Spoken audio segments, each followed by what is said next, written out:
ये गोडसे, गोलवलकर और हेडगवार के वारिस जब मौका मिलता है तो 80% हिंदुओं एक हो जाओ कहते हैं, और जब वोट लेना होता है तो ओबीसी नाम लेते हैं।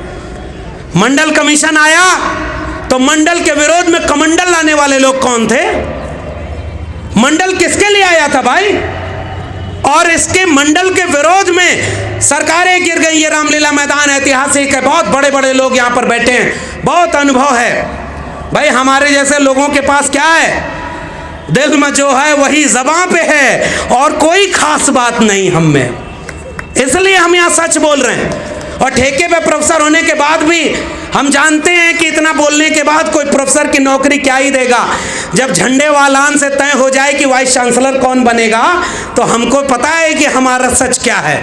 लेकिन मैं केवल इसलिए ये बात बोलता हूं कि मैं इस मंच पर खड़े होकर के भी वही सच दोहरा रहा हूं।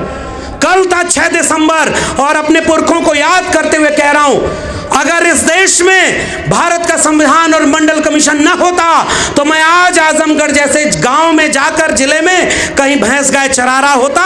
मैं इस देश के केंद्रीय विश्वविद्यालय दिल्ली विश्वविद्यालय में प्रोफेसर कभी नहीं बन पाता। तो अपनी मेरिट के दम पर तो यहां तक आ गए, और अब तुम्हारे भरोसे भीख मांग करके या झंडे वालान में घुटने टेक करके तो नौकरी मांगने नहीं जाएंगे। बहुत सारे लोगों को नौकरी मिल गई, बहुत सारे लोग SC ST OBC घरों के वाइस चांसलर बने बैठे हैं, बड़े बड़े पदों पर हैं।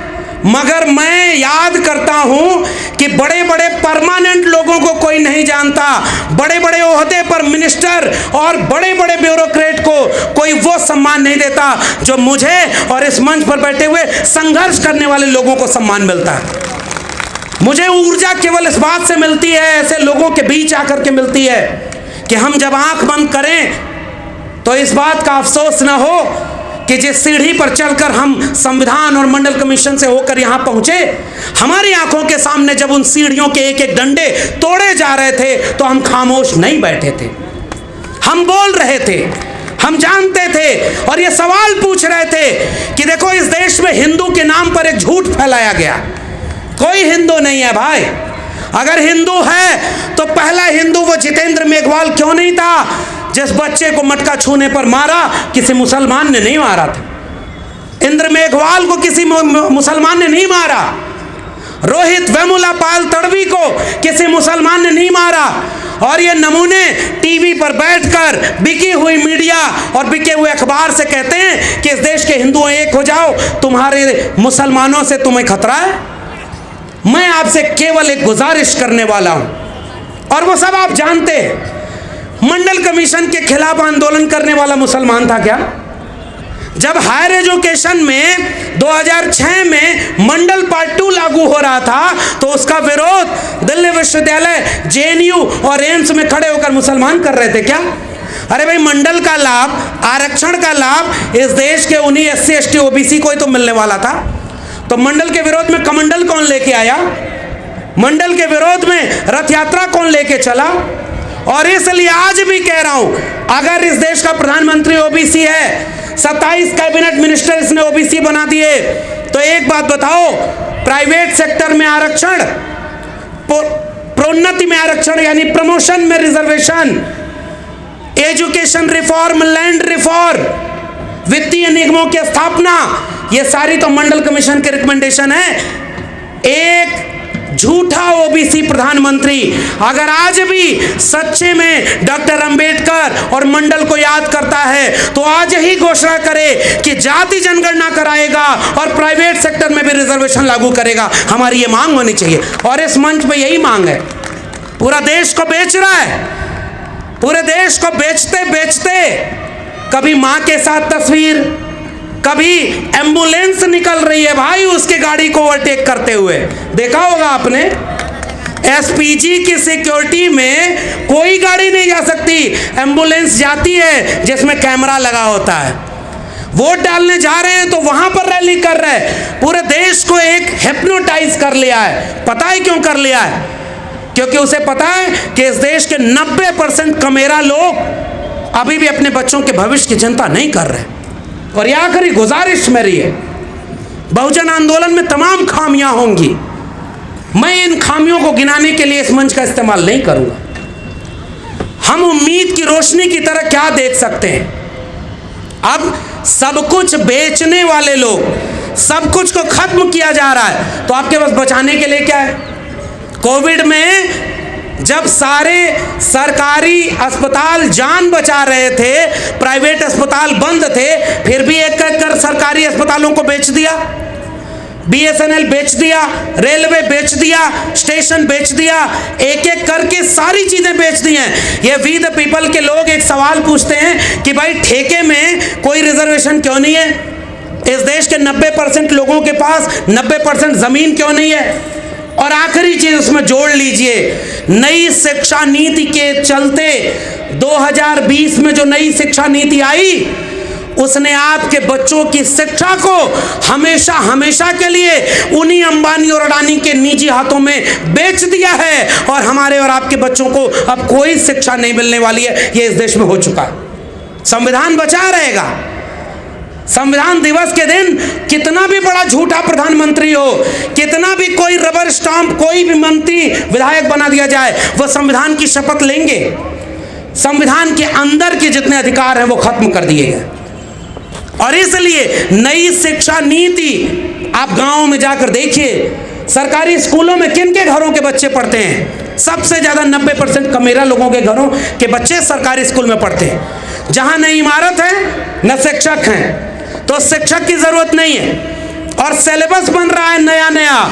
कुछ दिनों बाद आप किताब में पढ़ेंगे, जैसे सिनेमा बन रहा है, पता है ना, कुछ जो टीवी एक्टर, सिनेमा के एक्टर, विमल पान मसाला, दाने दाने में केसर का स्वाद, और कभी ना अपने गुटखा खाते हैं ना अपने बच्चों को गुटखा खिलाते हैं, और पूरे देश के लोगों को गुटखा खिला रहे हैं, पान मसाला खिला रहे हैं कि नहीं?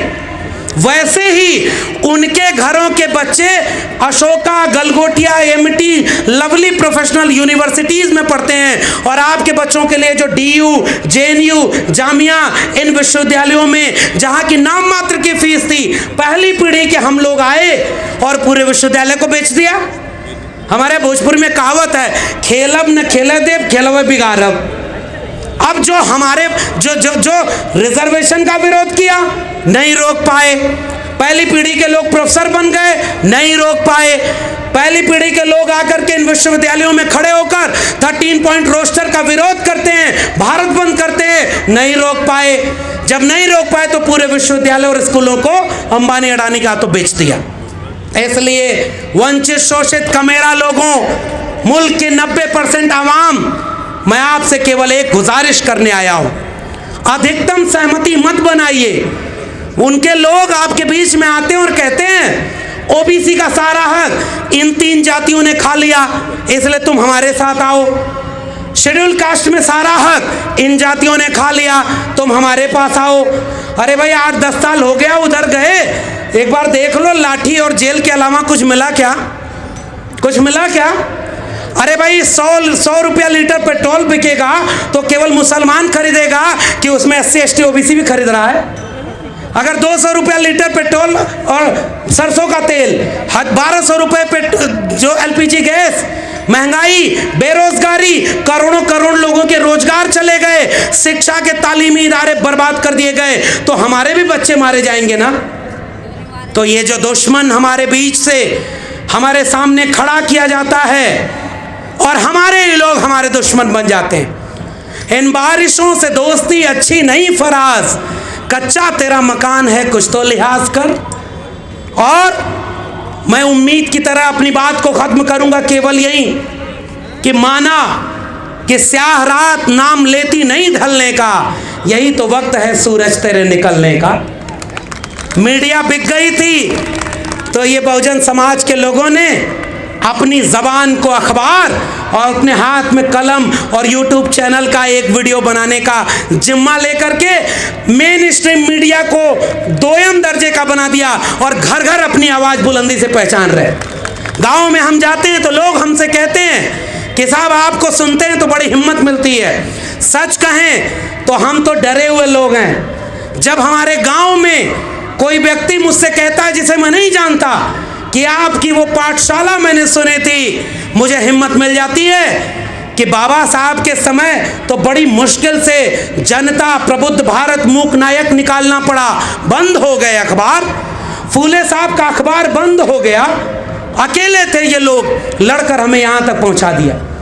आज इतने लोग खड़े हैं और इस मंच को देखिए, बहुत अरसे बाद दिल्ली में इतना बहुरंगी, समावेशी और ताकत का मंच बना है। मैं यहाँ एक उम्मीद की तरह एक बात कहकर जा रहा हूँ, बाबा साहब की मूर्तियां बनवाने वाले, जोर से जय भीम बोलने वाले आपको झूठ बोल करके आएंगे ताकि गोडसे, गोलवलकर और हेडगवार के संघ के भारत को बना ले जाएं। उनसे सजग रहिएगा और उनसे एक बात कहिएगा, तुम मूर्तियां बना रहे हो डॉक्टर अंबेडकर की, अच्छी बात है। अरे भाई, इस देश में सबसे ज़्यादा मूर्तियां अगर तोड़ी गई तो वो भी डॉक्टर अंबेडकर की थी। क्या मूर्ति तोड़ने से डॉक्टर अंबेडकर का कोई नुकसान हुआ?